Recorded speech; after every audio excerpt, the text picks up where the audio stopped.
вы кликнули сюда, чтобы узнать о самом медленном процессоре. Если вы подумали о компьютере вашей мамы или, может быть, о своем ноутбуке, который не обновляли уже 10 лет, то поверьте, тот процессор, о котором сегодня пойдет речь, гораздо медленнее, в 1000 раз медленнее вашего телефона. К примеру, если сравнивать стандартный 3 ГГц современный процессор, то слева будет его производительность, а справа производительность того, о котором мы сегодня поговорим. Там ничего нету? Нет, если пригодится, там есть шкала. Да, мы поговорим о 286-м. А вернее, мы с вами пройдем целую рубрику, в которой начнем сравнивать старые процессоры, начиная с 286 и заканчивая, Pentium 3. Мы проведем тесты, бенчмарки и составим вот такую замечательную таблицу. Надеюсь, фанаты Ninel любят старое железо, и я, Владлен, с удовольствием покопаюсь в нем. Ну что ж, давайте начнем строить нашу таблицу. Сразу скажу, что персонаж я все-таки виртуальный, и тесты мы будем делать тоже виртуально, но на самом честном эмуляторе, который работает в точности так же, как работает настоящее железо. До мелочей. От производительности до поддержки контроллеров. Так что обзор будет максимально честным. И да, есть масса примеров, и мой личный, свидетельствующих о том, что эмулятор максимально аккуратно и точно эмулирует железо. Так что считайте, что обзор стопудовый. И прежде чем мы будем форматировать наш жесткий диск, пара слов о том, что же такое этот процессор 286. Это 16-битный процессор, представленный 1 февраля 1982 года. Черт, я думаю, он старше многих из вас. Помимо Intel его производили и многие другие компании. Процессор имел тактовую частоту от 6 до 25 МГц, поддерживал до 16 МБ памяти в защищенном режиме, и мы сегодня пощупаем с вами самый медленный, 6 МГц, и самый быстрый, и, конечно же, сравним их. Но не буду долго разминаться тут, давайте начнем собирать компьютер и устанавливать DOS. А чтобы вам не мешать, я, пожалуй, спрячусь в уголок. Ну что ж, давайте приступим к сборке. Вот наш 286-я машина 82 года. Почему я не начал с 8086? Просто потому, что я хотел прогнать бенчмарки, которые будут работать от самого слабого до самого сильного. Вряд ли мы смогли бы на 8086 воспользоваться MS-DOS и стандартными тестами. Я думаю, 82 год это достаточно хорошее начало. В качестве материнской платы я выбрал мать с биосом от Microid Research. Мать довольно новая по меркам 286-го, и в ней довольно развернутый BIOS. Я перебрал кучу материнских плат, и одни из них не поддерживали контроллеры, другие из них неадекватно работали с винчестером. Если вы думаете, что танцев с бубном на эмуляторе мало, то поверьте мне их много, я опущу этот момент. Перейдем сразу к рабочему варианту. Вот такая материнка. Для сборки системы я оставил 16 МГц. Когда все соберу, будем тестировать на 6 и 25. В качестве видеозатычки я использовал Cirrus Logic JD5401, которая ранее была известна под брендом AVGA1 от Akumos. Стандартная 256 килобайтная VGA-затычка. В качестве контроллера жестких дисков использовал ST11R. Для тех, кто не в курсе, раньше жесткие диски не подключались к материнской плате. Для них нужна была специальная плата расширения, в которой уже подключались жесткие диски IDE или MDF.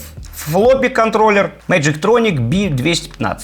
У нас имеется 2-гигабайтный жесткий диск. Я сделал такой, чтобы можно было им пользоваться и на Pentium 3. 5400 RPM. Флоппи дисковод 3,5 дюйма, 1,44 мегабайт. Стандарт. Ну что ж, друзья, давайте плясать с бубном. Вот наш Microid Research BIOS, сделано в Америке. Привет Грею. 94 год. Переходим сразу в раздел жестких дисков. И, как вы можете увидеть, никакого автоопределения жестких дисков тут нет. Параметры нужно вбить вручную. То есть количество цилиндров, головок и секторов. Вы можете спросить, где я узнал эти параметры. Я их посмотрел в таблице, которая при создании жесткого диска в виртуальной машине. Но раньше, кстати, это была действительно проблема. Обычно на старых жестких дисках реально прям писали количество секторов, головок и цилиндров. Но вбив значение вручную из таблички, как видите, все заработало. Также выставляем наш флоппи дисковод 1,4 мегабайта. Ну и жмем F10, сохраняем. Так, у нас появился наш контроллер жестких дисков. И сразу же пошла загрузка операционной системы MS-DOS. Да, флоппи диск от какого-то Хаукса. Ну, в общем, это загрузочная дискета. Стартуем мы с дискеты, и у нас появляется вот такой вот Norton Commander. Как видите, диска C у нас нет. Просмотрим версию. Так, MS-DOS версия 6.22. Отлично, моя любимая версия. Запускаем F-диск. Утилиту для того, чтобы разбить на разделы наш винчестер. Нажимаем 1, создать основной раздел размером с весь жесткий диск. Использовать все пространство? Да. Сохраняем, перезагружаемся. Снова мы стартуем с дискеты. Жесткий диск у нас создан, но зайти мы на него, конечно же, не сможем. О, да, не сможем, потому что он у нас не форматирован, но, по крайней мере, он у нас уже есть. Да, видите, появился диск C. Так, термин должны его просто-напросто отформатировать. Формат, C:/S. /S это значит, чтобы он скопировал системные файлы. Так, не понял. Невозможно прочитать диск А, повторить. О, повторился, и форматирование запустилось. Как видите, жесткий диск у нас создался не 2 гигабайта, а 503 мегабайта. Но MS-DOS 6.22 почему-то больше разделы создавать не хочет. Ну, такова его специфика, нам этого хватит на первые тесты. Но если уж мы доживем до Pentium 3, там, конечно, мы его увеличим. Итак, происходит форматирование. Пока что можно откинуться на спинку стула и подождать. А можно посмотреть личную папочку с фоточками Нинель. Но давайте только не говорите ей об этом. Так, форматирование у нас завершилось. Метка Тома. Не надо нам никакой метки Тома. Ладно, надо. Владлен. Так, ну все хорошо, никаких битых секторов. Еще бы были битые сектора у нас на виртуальном жестком диске. Как мы видим, все системные файлы скопировались. И по идее мы можем просто вытащить дискету и стартануть с нашего жесткого диска. Для того, чтобы перекидывать файлы на свою виртуальную машину, я воспользуюсь программой UltraISO. В ней можно как образ компакт-диска создать образ дискетного диска. И просто сохранить ее как файл и втыкать в виртуальную машину. Таким образом, я сюда и перекину всю нужную мне информацию. Ну что ж, дело сделано. Заходим на диск А. Дискета вставлена. Так, dir. Так, Norton Commander есть. Запускаем Norton Commander. Невозможно прочитать диск А. Повторить. Повторить. Что ты так? Это симулятор. Повторить. Он запустился! Похоже, что VirtualBox настолько хорошо работает, что даже симулирует некачественные дискеты. Так, попробую скопировать. Не копируется! Опять ошибка! Но после нажатия кнопки «Повторить» копирование продолжается. Повторить. Хорошо. Скопировался. Так, RAR. Архиватор, конечно же, нам понадобится. Да, похоже, что DOSBox действительно симулирует заезженные дискеты. Вот это правдоподобность. 86 бокс. Ну давай, копируй. Ладно, самое главное, что все-таки копирование файлов у нас происходит. Некоторые инструменты типа русификатора. Ага, все вроде скачалось. Ну и слава тебе, Господи, как говорится. Так, уходим на ресет, смотрим. Стартуем с жесткого диска. Угу. Дата, время. Так, окей. Ну что, НЦ? О, да! Работает. Все работает. Как-то долго. Да, вот наш жесткий диск. Ага, 526 мегабайт. Давайте попробуем запустить русификатор. О, да, русский шрифт появился. Драйвер мыши. Мауском. О, да! Мышка у нас ходит. Ну что ж, друзья. Все, похоже, работает. Теперь можно накатать сюда бенчмарки и, наконец-то, затестировать производительность нашего процессора. Так, давайте посмотрим еще WinRAR. Ой, простите, просто RAR. DOSRAR. Да, DOSRAR работает, так что можем запакованные файлы сюда кидать и распаковывать. Великолепно. Погнали тестировать нашу зверь-машину. Далее я записал еще парочку дискет и, ну, не без танцев с бубном, конечно же, с отвалами этой самой дискеты, но смог перекинуть сюда все бенчмарки. Раз уж мы переходим к тестированию, самое время выставить тактовую частоту 6 МГц и начать с нее заполнять нашу таблицу, ну и тестировать тесты и игры. Я не забыл, ставим 6 МГц.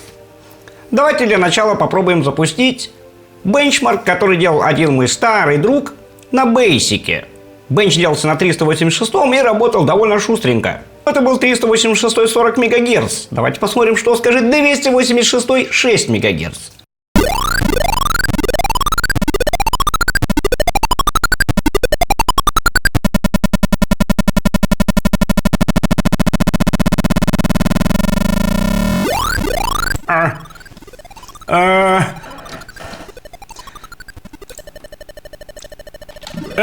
Мне кажется, он совсем чуть-чуть тормозит. Я прямо вижу, как он попиксельно прорисовывает кружок. К что на 386-м это двигалось довольно быстро, отскакивая от стен. Но вы это все еще увидите, когда мы будем тестировать более мощные машины. В общем, вот с чего все начиналось и насколько пойдет прогресс. Да, зрелище довольно печальное, душераздирающее. Я боюсь себе представить, как пойдут игры. А как они пойдут, мы узнаем прямо сейчас. Но давайте не будем его больше мучить. Я забыл. Из программы нет выхода, кажется, придется нажимать ресет. Сорян. Ну а теперь пришло время заполнять нашу табличку. Начинаем 3D Bench, VGA Bench. Вот как это выглядит. Superscape Alternative Realities VGA Benchmark Version 1.0. И VGA Bench начинается. Сейчас вы увидите потрясающую 3D графику. Я вижу стоп-кадр. Это нормально? Нет. Внизу что-то происходит. Нажимаются кнопки. Друзья, по задумке разработчиков теста здесь должна движущаяся картина быть. И, возможно, она начнет двигаться. Ну, кажется, она не совсем рассчитана на процессор 6 МГц. Смотрите, компьютер даже вертится. С другой стороны, друзья, вы только взгляните в это. Вы сейчас видите трехмерную графику, с маленьким разрешением, low detail, но, тем не менее, на процессоре 6 МГц. Вы представляете себе? Написано, что бенчмарк занимает от 60 до 100 секунд. Я не хочу вас томить, но боюсь, что бенчмарк продлится несколько дольше. Да, даже интересно, насколько быстрее он будет на 25 мегагерцах. Что ж, не буду вас мучить, давайте я немножечко перемотаю. Или вы хотите помучиться? Нет, не хотите, я перемотаю. Итак, по завершению теста мы видим оценку 2,3 попугая. И именно ее мы и запишем в нашу таблицу. Ну что ж, поздравляю, у нас есть первый результат нашей таблицы. Давайте заполнять ее дальше. Далее мы воспользуемся таким бенчмарком, как DiAX. И бенчмарк DiAX выдает нашему процессору 6 попугаев. Также заносим в нашу таблицу. Ну и чтобы 2 раза не вставать, я решил прогнать тест for all. Это не бенчмарк, но он выдает всю информацию о системе. Например, мы теперь знаем, что у нас компьютер типа AT, 286, 6 МГц, 16-битная шина и нет никакого сопроцессора. Дата биоса 94 год, диск 504 мегабайта и DOS 6.22. Всего 640 килобайт оперативной памяти. VGA-адаптер 256 килобайт или более. Ну еще можем протестировать PC-спикер. Спасибо, красивые. Ну что ж, это все баловство. Давайте попробуем, как работают игры на этом слабом процессоре. Супер слабом процессоре, я имел в виду. Видишь, это те самые сухарики от Нинель с настоящей питерской солью, прямо с ветра Невы. Ага, хрусь! Слышал? Вот так звучит счастье. И никакой фальши. Бросил, поймал. Хрусти, будто чемпионка белых ночей. Сухарики от Нинель. Ну что, друзья, теперь то, ради чего вы сюда и пришли, то, ради чего изобрели компьютеры, конечно же, видеоигры. Давайте узнаем, во что можно играть на 6 мегагерцовом 286-м. Ну-ка. Слушайте, запустился SkyCat. Ну-ка. Да, похоже, что все работает. Ну-ка, давайте попробуем сыграть. Действительно работает. Кстати, эта игра работает и на EGA-адаптере, даже не обязательно иметь VGA. И работает она совершенно без тормозов. На 6 мегагерцах, вы представляете? Я уже даже забыл, куда-то идти. Ай-яй-яй-яй! Ну-ка, отстань от меня. Нет, тут как-то надо по-другому действовать. Ну да, сперва вот эти пушки. Ай-яй-яй, коцит меня, коцит! Никогда не проходил эту игру, она мне казалась очень сложной. Ну, по крайней мере, половину я проходил точно, когда-то очень давно. Ну, работает. SkyCat играбельно. Можно играть на 286-м. Ну-ка, а что касается супоплекса, так, картинка появилась.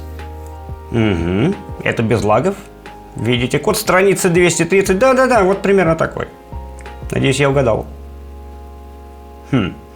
Так, а звук можно какой-то сделать? Ну-ка, встроенный динамик. Даже сэмплы на PC-спикере тянет. 6 мегагерц, пацаны. 6 мегагерц тянет. Ну-ка, давайте попробуем сыграть. Сейчас, хопа, и без лагов.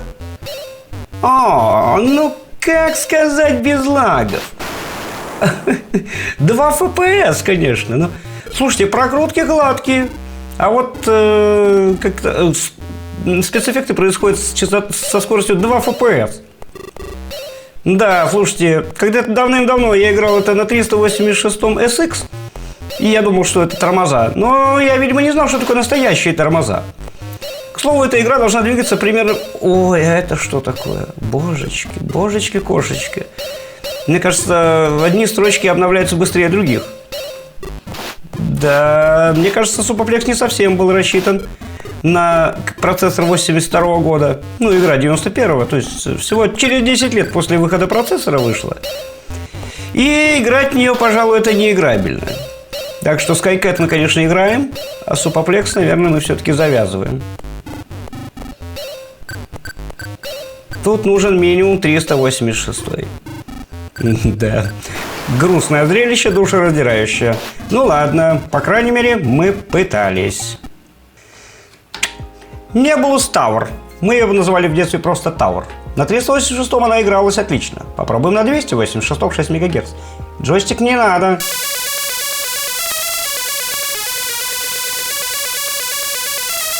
Вау! Это настоящий синтезатор на PC-спикере? Не припомню такого звука на своем 386. Ну ладно, давайте попробуем сыграть. Итак, поехали.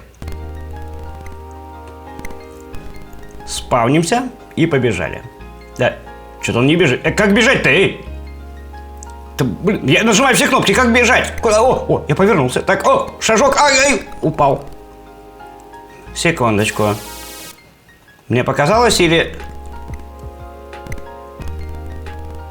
Нет, мне не показалось. Здесь управление как на ZX Spectrum.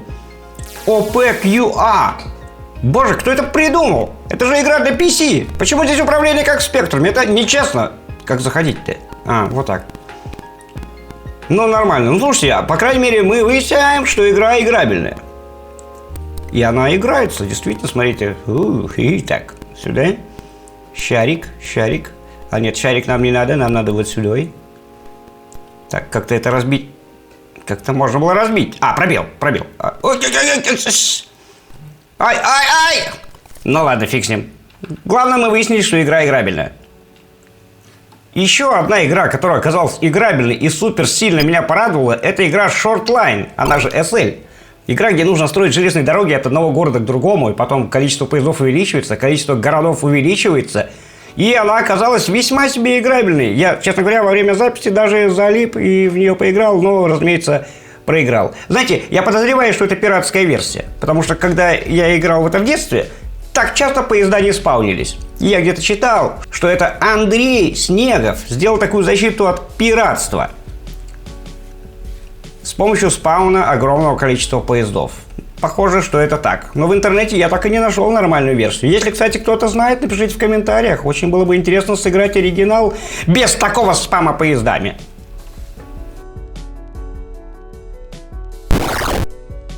Ну и, наконец, пришло время замучить наш 6-мегагерцовый процессор тяжелой артиллерией. Игра первый в мире 3D-шутер. Настоящий хитяра матерый. Это Wolfenstein 3D. Я скинул его в RAR-архиве, и если бы вы знали, какая это боль распаковывать RAR-архив на 6 МГц, это очень долго. Не буду вас пытать. Нет, это было реально очень долго. И мы распаковали всего 3,6 мегабайта. Ну что ж, давайте попробуем сыграть. Мышка обнаружена, 256 килобайт главной памяти обнаружена, и этого, в принципе, достаточно, я так думаю. Момент, нажмите, так, клавишу, работает. Угу. Ну, что вы хотите? Оно запустилось! 286. 640 килобайт памяти. Боже, 6 мегагерц, оно работает. Вот уж неприхотливая игра, только должен быть звук. Так, PC-спикер. О, да, вот это я понимаю. Со звуком гораздо лучше. Хотя такой звук, что, может быть, был бы лучше без звука. Так. Ну, поехали. Смотрите, тут даже практически нет загрузки. Хотя немножко есть. Ага. О, слайд-шоу. Ну, конечно, слайд-шоу. А чего вы ожидали от 6 МГц?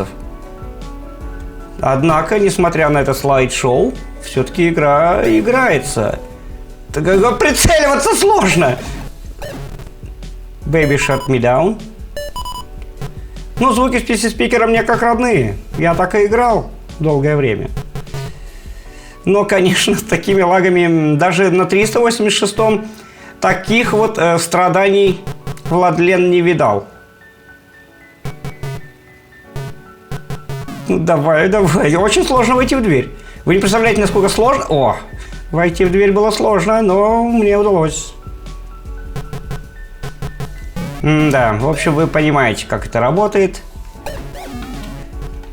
Окей. Да, нельзя сказать, что это играбельно.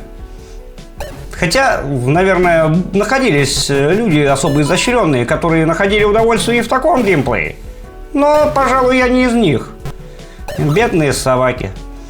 Бедные собаки, что им приходится так сильно лагать. Вспомни, с кем ты лагал. Ну ладно, пришло время подводить итоги. Апгрейд и тест мощнейшего 286-го по фасту.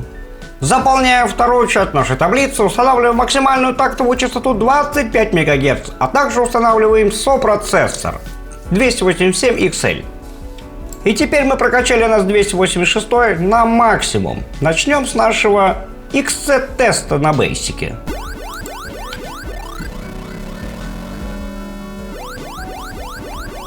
Ну что сказать, двигается он действительно гораздо быстрее. Прямо заметно быстрее. Прирост производительности многократный, практически как на 386-м 40 МГц. Впрочем, это мы проверим с вами в следующем ролике. Разница в любом случае очевидна. Ну и Superscape VGA Benchmark. Поехали. Чисто визуально. Ну-ка. Ну, по крайней мере, я не вижу, что картинка зависла. Потому что в первый раз на 6 МГц картинка у нас как будто зависла. Теперь она как будто бы двигается. Не сказать, что она двигается плавно или намного быстрее, но прирост производительности есть явно. Давайте посмотрим, сколько выдаст очков наш тест. О май, 6 очков! И теперь мы можем занести их в нашу таблицу. Как мы видим, прирост значительный, более чем в 2 раза показало увеличение тактовой частоты с 6 до 25 МГц. И еще и сопроцессор. Сколько же выдаст Diax? Столбик процессора 15. Ну, предсказуемо. Также вносим в нашу табличку. Да, 286 со своей первой модели до последней значительно улучшил сильные свои показатели. Итак, Супоплекс тоже стал двигаться гораздо вменяемее. Кстати, примерно так же, как на 386SX 33 МГц. Но все еще видны вот эти вот лаги со строками. Может быть, это проблема, конечно, в видеокарте.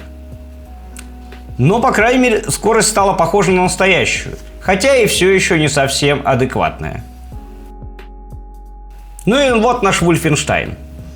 Да, действительно, 25 мегагерцовый 286 очень похож на 333 SX 386.